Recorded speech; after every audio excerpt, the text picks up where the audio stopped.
despite the fact that I like to say that I'm not really like a nature girl, there's something about this environment, and maybe it's the fact that I have a glass of wine in my hand. It's probably Maybe that's helping. But I am just like, you know what? Maybe I am a real, like, rural type bitch. Like, maybe I'm really more.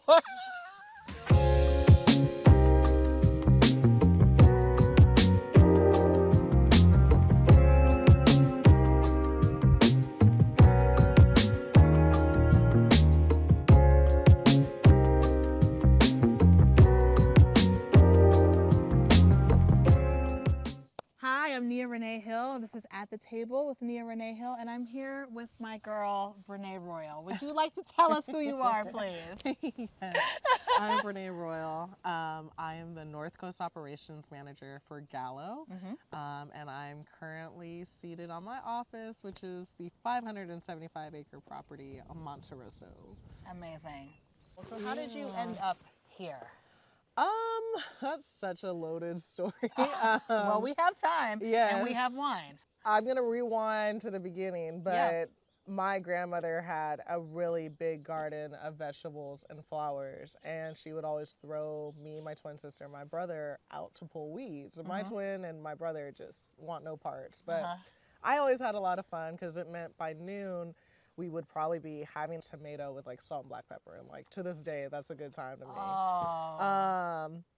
So my grandma would always give me like the excess bulbs and things, and like my mom would just let me destroy her backyard and plant whatever. And then fast forward, and I was introduced to 4-H and FFA and What's FFA? Future Farmers of America. Okay, So that blew my mind because I don't come from an affluent family, and so it looked like another way outside of sports and band to travel and to be exposed to colleges and just have access in that way. And that first summer, I started raising pigs and ended up doing that as like my first job, because here you had this live animal and that was your business, that was your income, because the better you did, the more money you made per pound.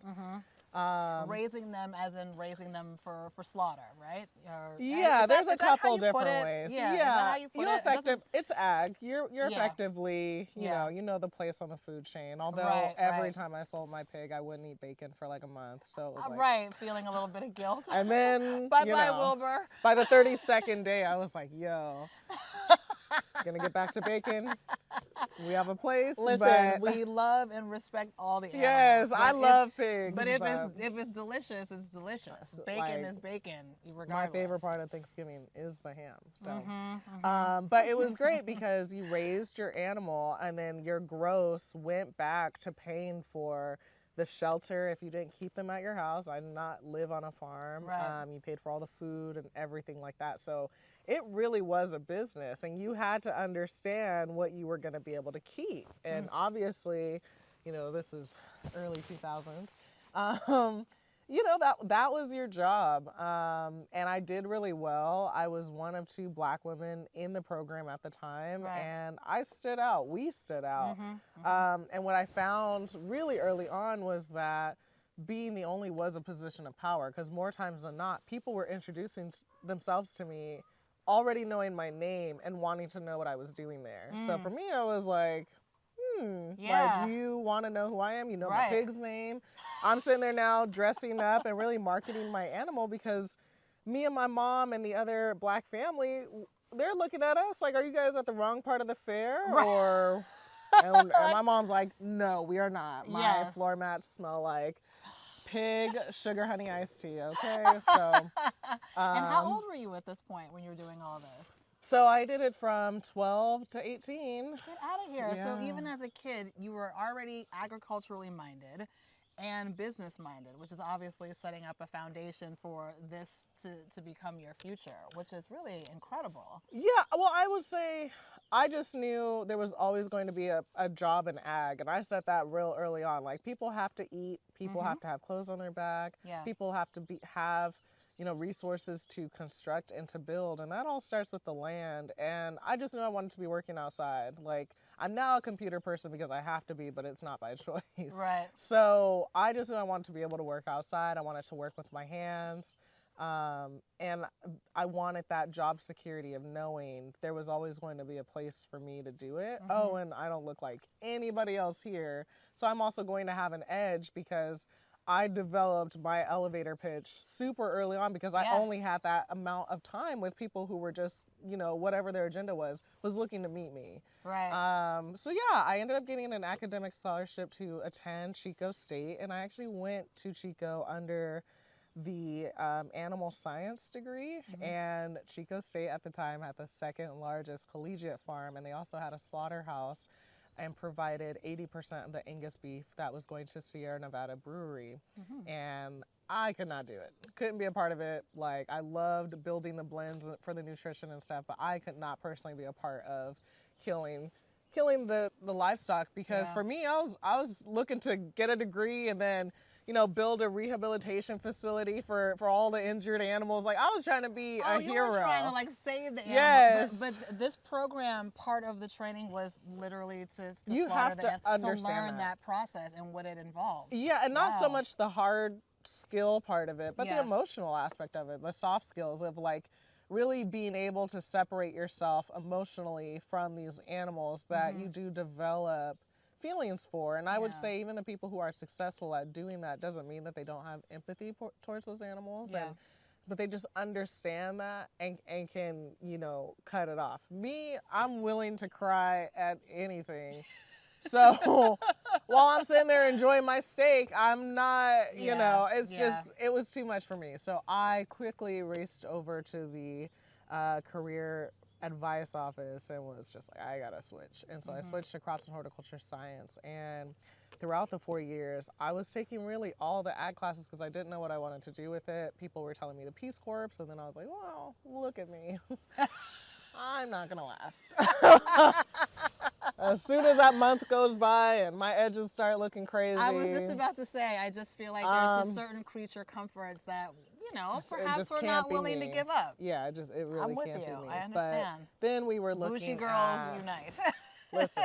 And so then we were looking at the master's program at UC Davis, which is the International Ag Development degree. And then I thought, okay, I can be similarly to Peace Corps, be teaching people to really utilize their land. And for me, that really stuck out because I feel like all of us are on some land, and whether we have access to it through ownership or what have you, you can really best utilize it by knowing your soils, knowing your challenges, knowing your weather and your ecosystem. And so I was really gearing towards that. But in my personal life, I was also graduating from margaritas and gin and tonics to wine. And me and my best friend had a house in our last 2 years of college. And for whatever reason, to this day, I've asked her a number of times, like, why did we just one day decide we were elegant, fancy women? I was gonna say, when did you make that switch over to become a fancy lady? I think like we only lived like 2-3 blocks from like a Safeway that's one of the top in America. Hello, Chico. But yeah, we walked down the wine aisle, had no idea what we were doing, and just went based off of the labels, with like what was most attractive to us. And Apothic Red was like our jam. And at the time in 2008, actually not 2008, but 2012, it was like $6.99, and Safeway had a, you know, 20% off a 6-pack, and we were like 20% off, not a discount. We can live like royals. We were, and we were still making it to our spin classes every morning, but we had a ping pong table, and we would listen to Pandora, Spice Girls radio. I dream about those days. But Apothic, like, started really opening up my mind because I'm like, whoa, I know how to farm. Oh, by the way, wine starts with grapes, and that's viticulture. And while I didn't grow up in a viticulture program, I do have a crops and horticulture degree. And at my last career fair, Gallo actually had like a faux magnum of it. And I went up screaming and was just like, oh my God, you guys have to hire me. I'm keeping y'all in business. You have no idea how much I love this wine. And they ended up calling me up for an interview. And today's the anniversary of that day, 11 years ago. Oh, wow. And I love that. Went through the interview. I was the only person in a suit, and everybody was wearing plaid and jeans. And I remember opening up the interview like, woo, I came for an interview. Like, what are you guys doing here? Right, yeah. And at the end of the interview, they kept being like, are you sure that this is a job for you? Because my nails are always done. I don't look the part. I wasn't wearing plaid that day. But yeah, I was like, no. I'm thinking there's a Apothic like between me and you right now. And they were like, well, when do you want to hear from us? And I was like, well, my birthday's in a couple days. If you have good news for me, please give it. And 2 days before my birthday, they gave me the news that I got the job. And today's that anniversary of that. Fantastic. So it was crazy. And then, I started June 3rd, 2013. I was an intern across 2,000 acres. Monte Rosso Vineyard, where we're at now, it was one of the vineyards in that portfolio. And then that lasted for 7 months. And then a month and a half later, I came back as the viticulturalist, collecting all the data and the scientific aspect of it. And then 11 months into that role, became the vineyard manager of Monte Rosso. And in the last 10 years, I've had a significant number of promotions. So present day, I am the North Coast Operations Manager. I oversee all of the farming, all of the people management, equipment management, all of the external winery relations, work alongside brand innovation. So I wear many hats. I was going to say, you have a lot of jobs. Yes. In other words. So this wine, do you look back on that? Do you still feel the same way about that wine now that you've had this experience and now that you've had perhaps more elevated wines such as the ones that you produce? Do you feel that it's still a good wine? 100%. Yeah. When I came to work for Gallo full time, the winemaker, Deb Jurgensen, became my mentor. And she is such an amazing woman. She's also a woman of color. And so it just, like, she took me under her wing. And to this day, I'm very fortunate to call her a friend. But she, like, blew my mind as to what could be possible. 2 months into my internship, actually, I was introduced to Louis and Martini Monte Rosso Gnarly Vine, which is a Zinfandel that we'll have tomorrow. But that wine at the time was $60. And I'm thinking to myself, I can't afford that, but damn, do I like it. And now I'm looking back at Apothic like, ooh. Right. That was a big growth for me. Absolutely. And something to aspire to be able to afford. And, for a very long time, that was my...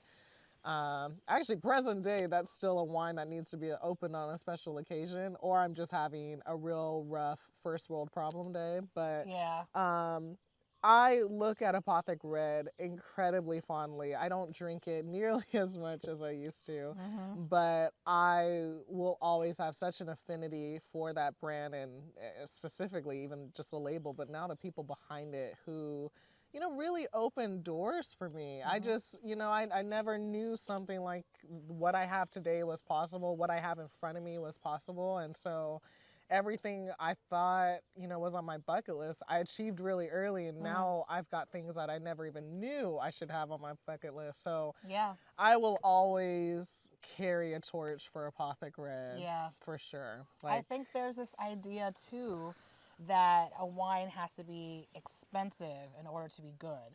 And I remember when I went to Black Vines, I was talking to KJ, who has the page Black Food Fridays on Instagram, and he was talking about how it was more important to him that wine was accessible than like exclusive, which I thought was a very interesting concept because I agree.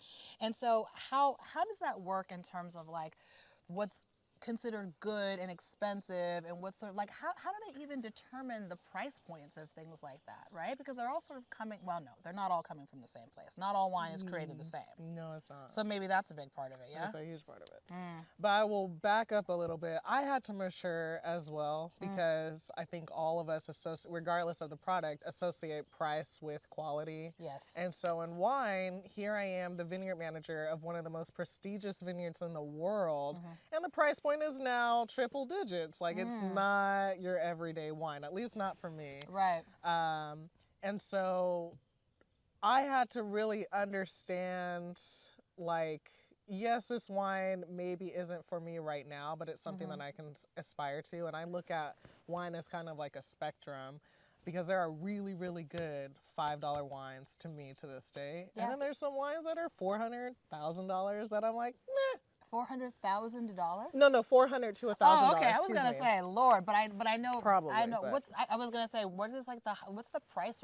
Obviously, we know like $2 chuck and things like that, but like wines fetch up to like thousands and thousands, especially like old vintage. Tens of thousands. Tens of thousands of dollars for wines. And I've been fortunate to try some of those wines, and they're beautiful. But am I spending, a new truck on a bottle of wine? Like, right, exactly. Probably not. And now that I know the production of it, I can remove price from my mind and really start to get into like the weeds of like what's the AVA and what's the region and what's the variety and how old are these vines. And if I know somebody, I can get the information on the clone and the rootstock and whether or not it's dry farm. You're getting into it.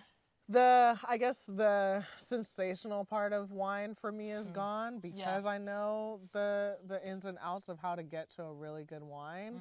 But just thinking on qualitatively, there was a moment very early on, I think this was 2016 or 2017, but Gallo, to be 2016, but Gallo got all the vineyard managers together, and at the time, Monte Rosso was the most expensive vineyard to farm. The most expensive wines were coming off of the ranch. And I showed up looking like Oprah. I was like, oh, how much per ton do you get? Oh, just real snobby with it. And like no one could tell me anything because I was at the Monte Rosso, I was at the crown jewel. Yes. And I remember my director at the time was like, Brenae, you are farming 250 acres, and that maxes out at like 850 tons. And it goes to bottles that only are probably producing 250 cases to 500 cases. And then some of your colleagues here are farming for Apothic Red, which at the time was a 3 million case wine. And he's like, so maybe check yourself. And like, as we kept talking, it was like 3 million cases. So from here to China, from here to Maine, from here to the UK, that wine has got to taste the same for everybody. Right. That wine at the time was being made at 7 different facilities. That wine at the time had 20 people. I'm now expecting today, present day, there's so many more facilities and so many people because that brand has grown. But to have that many palates and that many backgrounds and that many taste buds and that many ideas in the room for a brand that was started back in 2008 till now, tasting the same vintage to vintage is a craft. Yeah. So the amount of technicality is not more or less to me in a wine that might only be 250 cases, which is probably 2 or 3 tons, whereas 3 million cases, that's hundreds of thousands of tons from multiple different sites. Yeah. And so that humbled me because I was like, wait a minute. Yeah. Most of these wines could go away and no one would really, I think people would notice, but that's not what's keeping my lights on. Right. Apothecus. Yeah. Okay. So the one that everyone can buy. The one that everyone has access to. Yeah. Now, on the scarcity and exclusivity, I do work on the high end. And so I do believe that there should be wines that you aspire to. Yeah. Because of where they're coming from, because of the technicality and tenacity in the vineyard. Monte Rosso is farmed by 40 people.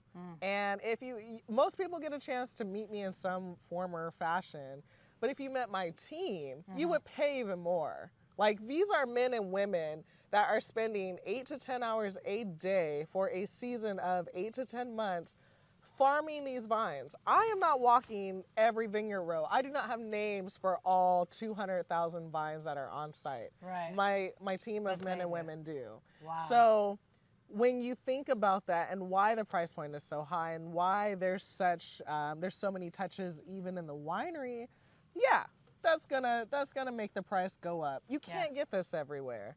And so I think there should be wines that you aspire to because it's such a craft. I think I told you at dinner the other night, like, wine growing for me is art, passion, and science. Yes. There's so many variables that are out of my control.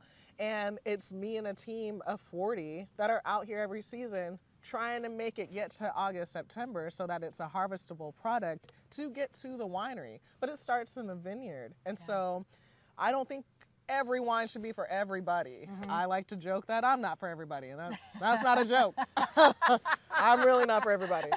So I think there are so many wines in the world that whether or not your favorite loves it or doesn't like it, find something that works for you. And I'm not checking anybody's pockets. So if you're drinking, you know, a Apothic Red, which now I think retails at $12, and, you know, that's your special occasion wine, then damn it, that's your special occasion wine. And all this talk about, can we get into it? I'm sitting here as you're talking about it, I'm like, my mouth is kind of salivating, just the smell, the aroma of it. Yes, the breeze already, just, and plus the wind is blowing, girl. Like, yes. The way it just blew into my whole self. For those that don't know, we're always going to hold the wine glass by the stem.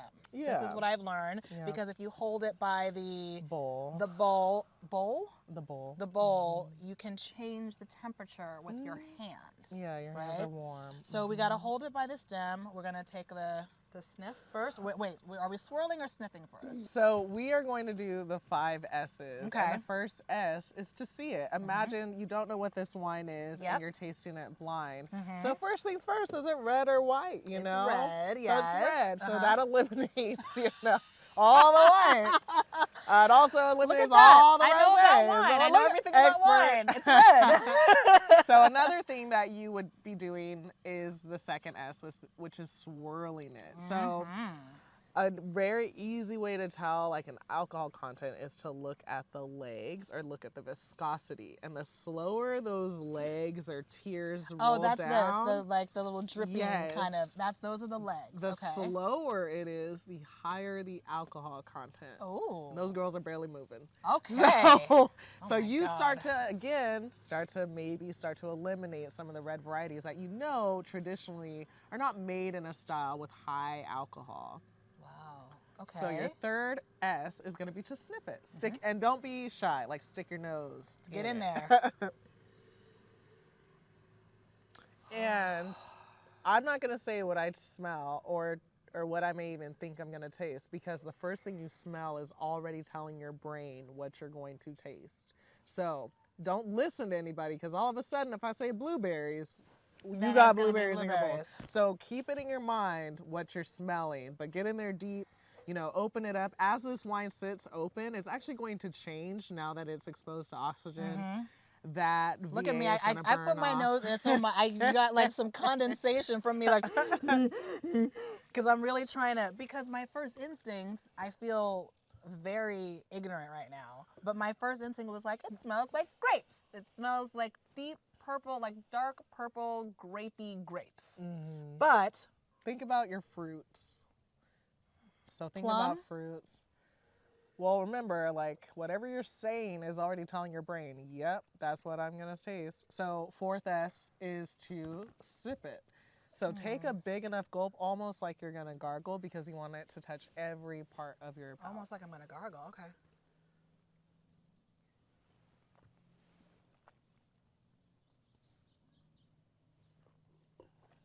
Cherry. So Cabernet Franc tends to be fairly herbaceous. So there's a range in most of the flavor profiles that you will hear that describes wine. So when I say herbaceous here, I'm thinking like forest floor. Like think of like a damp forest, even if you've never been into one. Okay. But think of those smells from like the rain and some of like the dew that could be sitting on the leaves, and maybe some of the dust that's in the air. Think about like a campfire even. The fifth S is savor it. So how long is that finish? Does it make you salivate for a little bit more? Those tannins are going to make you salivate a little bit more. It is actually. It makes you, you know, I'm like, I'm starting sip. to go again. Oh my God, this color too. Cheers. Yeah. If you could make yourself a wine, what kind of a wine would you be? I'm a Zinfandel because I have 9 different trellis systems with it, and actually we're in front of some Zinfandel right now, so you get an idea.